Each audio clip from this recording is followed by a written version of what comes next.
March for Gaza কর্মসূচির খবর জানাতে যুক্ত হচ্ছেন সহকর্মী শাহ ইমন। ইমন, মার্চ ফর গাজা কর্মসূচি থেকে কি কি দাবি জানানো হয়েছে বিস্তারিত জানাবেন, আর কর্মসূচি নিয়ে আপনার কাছে সবশেষ কি তথ্য আছে?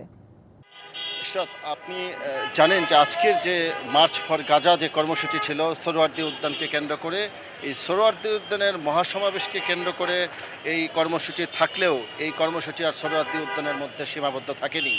জানেন যে সকাল থেকে ঢাকার আশেপাশের উপজেলা জেলা থেকে এবং ঢাকার পার্শ্ববর্তী বিভিন্ন এলাকা থেকে শুরু করে রাজধানীবাসী আজকে রাজপথে নেমে এসেছিল এবং যে জনস্রোত সকাল থেকে বিকাল পর্যন্ত যে জনস্রোত সোহরাওয়ার্দী উদ্যানমুখী হয়েছিল, তা সোহরাওয়ার্দী উদ্যান ছাড়িয়ে তার 4 থেকে 5 কিলো এলাকা, বিশেষ করে রাজু ভাস্কর্য, এদিকে ঢাকা বিশ্ববিদ্যালয়, ওদিকে মতিঝিল, ওইদিকে শাহবাগ থেকে শুরু করে পুরো রাজধানীবাসী যেন আজকে নেমে এসেছিল এই প্যালেস্টাইনিদের পক্ষে একাত্মতা ঘোষণা করার জন্য। ইসরায়েলের যে বর্বরতা, সেই বর্বরতা, নৃশংসতা এবং হত্যাযজ্ঞের প্রতিবাদে বিশ্ব মানবতা এবং বিশ্ব বিবেক যেভাবে জাগ্রত হয়ে উঠেছে, আজকে তার একটি রূপ বাংলাদেশের মানুষ দেখালো, সারা বিশ্ববাসীকে দেখাতে চালো যে বাংলাদেশের মানুষও এই মানবতার বিরুদ্ধে, ইসরায়েলের যে অবস্থান তার বিরুদ্ধে প্রতিবাদ মুখর হয়ে যে সর্বকালের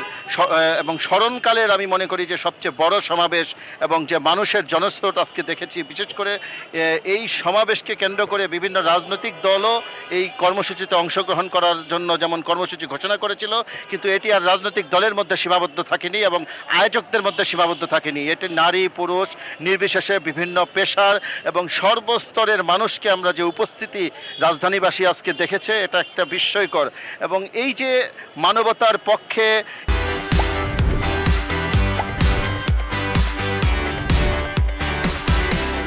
ইসরায়েলি নৃশংসতার বিপক্ষে মানুষের যে জনমত, এবং এই জনমত দিয়ে তারা প্রমাণ করার চেষ্টা করছে, যে সারা বিশ্বের দৃষ্টি আকর্ষণ করার চেষ্টা করছে যে ইসরায়েল যে ধ্বংসযজ্ঞ চালাচ্ছে তা রাষ্ট্রীয়ভাবে এবং আন্তর্জাতিক মহলের উচিত তাদেরকে চাপ প্রয়োগের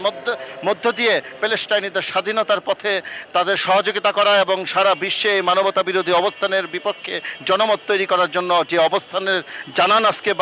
বাংলাদেশের বা রাজধানী ঢাকার এই সমাবেশকে কেন্দ্র করে গড়ে উঠেছে, তা এক অভূতপূর্ব দৃশ্য। আমরা দেখেছি যে স্কুল কলেজ বিশ্ববিদ্যালয় মাদ্রাসা বিভিন্ন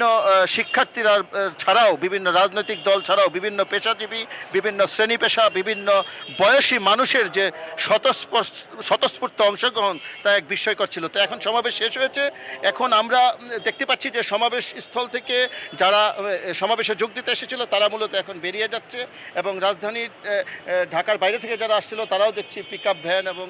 বাসে করে করে বের হয়ে যাচ্ছে এবং এই জনস্রোত এখন সোহরাওয়ার্দী উদ্যান থেকে বিভিন্ন দিকে ছড়িয়ে পড়ছে এবং মানুষ তার কর্মসূচি শেষে ফিরে যাচ্ছে। তবে মানুষের ভিতরে একটি দাবি যে এই